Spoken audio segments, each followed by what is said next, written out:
Welcome to my YouTube channel. Kung bago ka lang sa channel na to at true-blooded Aldab Nation ka, tama po ang channel na pinuntahan mo.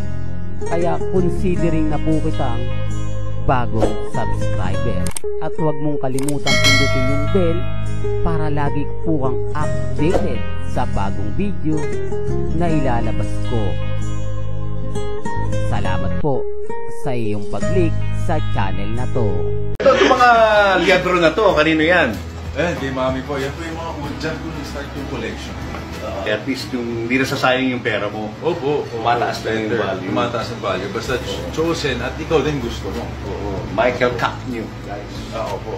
Balloon Girl. Tapos pati turntable nila, Ben Cab eh. Dito. Kailangan. Wait ka mag-ingat. Baka may tulay dyan. Wait lang. Mahulog ka dyan. Bari ko tinapay sila, ma'am. Oo. Sila yung taga dito at lubog na lubog sila. Teka, ilan kayo, kuya? Sandali. Mga 8 sila, ma'am, sa bahay. Sandali, kuya. Bigyan kita. Pero kailangan ng sopas. Dali, ma'am.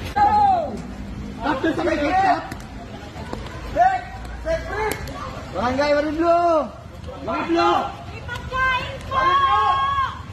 Barangay Mariblo!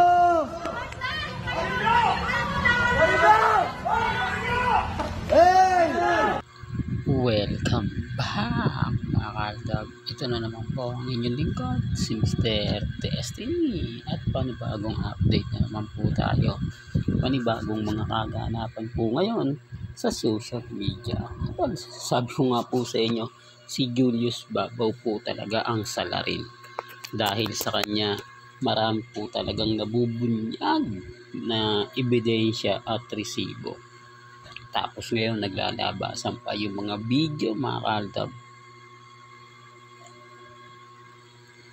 na kung saan nakikita nyo naman po, napapanood nyo naman po kung gaano nga po ba kalaki ang ginagastos mga Aldab para lang po sa mga kapritsyo. Biruin nyo, hindi po ba binabaha na po ang Quezon City, nakita nyo naman po, tapos ganun lang po yung pinamimigay.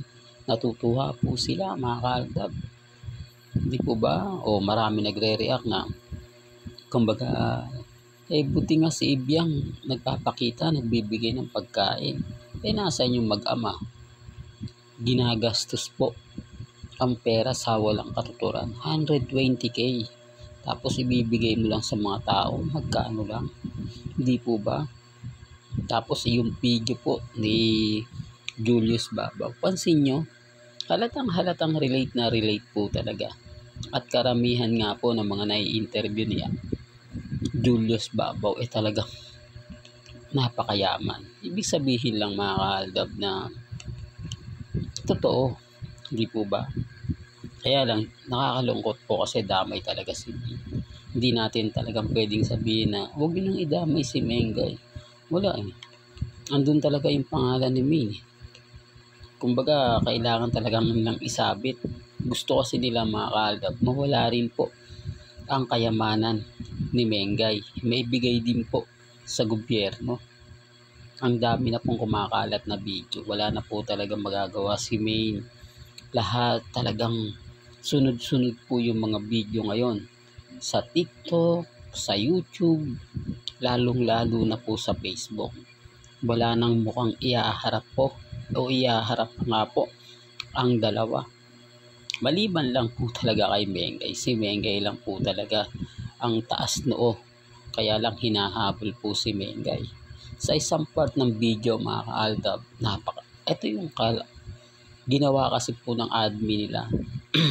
Kasalanan po talaga ng admin. Biruin mo nga naman, halos buwan-buwan po pala pumupunta ko ng ibang bansa si Congressman Arjo at detalyado pa yung kada alis, kada lakad. Talagang parang napakalapit lang, parang sasakay ka lang ng jeep, parang pupunta ka lang sa palengke, di po ba?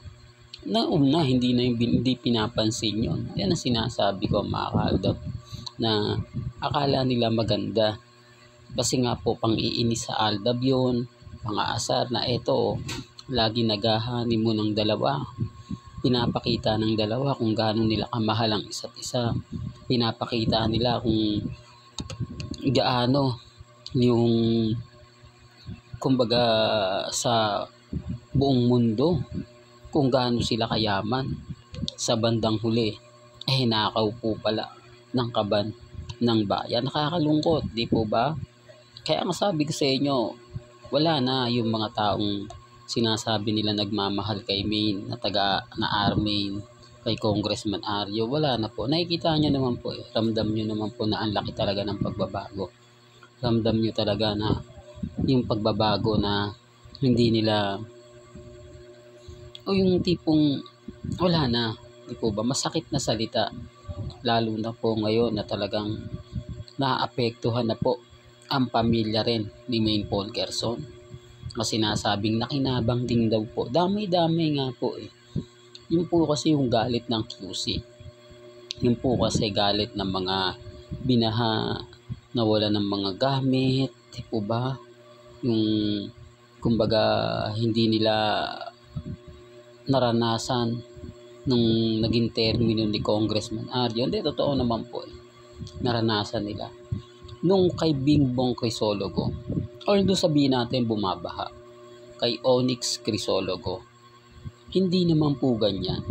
Hindi naman po talaga totally na kailangan mo pang magbangka, na kailangan mo pang ibigay yung mga bagay-bagay na alam mong hindi po ba. Kaya nga nagugulat na lang po ako mga kaaldab kapag may naririnig tayo, may nakikita tayong bagay-bagay na hindi po ba. Pasensya na po kayo mga kaaldab kung bakit ito binabalita. Naku, ano naman yan Mr. Destiny. Para lang po klaro, para lang po sabihin sa inyo na tayo pa rin po ang malakas. Aldab pa rin po ang nangunguna. Aldab pa rin po ang hindi natitinag. Dahil sa ginawa po nila paunti-unti. Siguro ito na po yung simula. Ito na po yung simula na pinakahihintay natin. Hindi lang po ng buong fandom, kundi ng mga taong nagsasabi na kailangang ilabas na.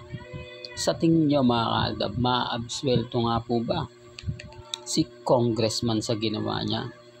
Na kumbaga kahit sabihin natin, kahit sabihin ng iilan na mawawala yung kaso, yung galit hindi yan mawawala, yung inis na andyan na yan, lalo na po na paunti-unti na, lalo na po yung nararamdaman mo na marami ng guilty, marami ng naiinis.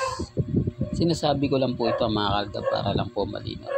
Binibigyan ko lang po kayo ng idea, lalo na po ngayon na kahit pa paano nakakaramdam tayo ng bagong kumbaga kinaharap. Well, hanggang dito na lang po ang ating latest updates. Kaya kung gusto niyo pa po yung pinaka-latest at sariwang update, abay tumutok lang po kayo dito po sa channel ni Mr. Destiny para updated po kayo sa mga bago at sa mga latest na i-upload po natin maya-maya lang. Kaya kung bago ka lang sa channel na to at isa kang true-blooded Aldab Nation na nagmamahal kina Mengay at Sol, tama po ang channel na pinuntahan mo. Kaya consider na po kita bagong subscriber. At huwag mong kalimutang i-share ang mga video po natin sa mga mami, sa mga titas at sa mga senyor. Hanggang sa muli, salamat po sa panonood at pakikinig.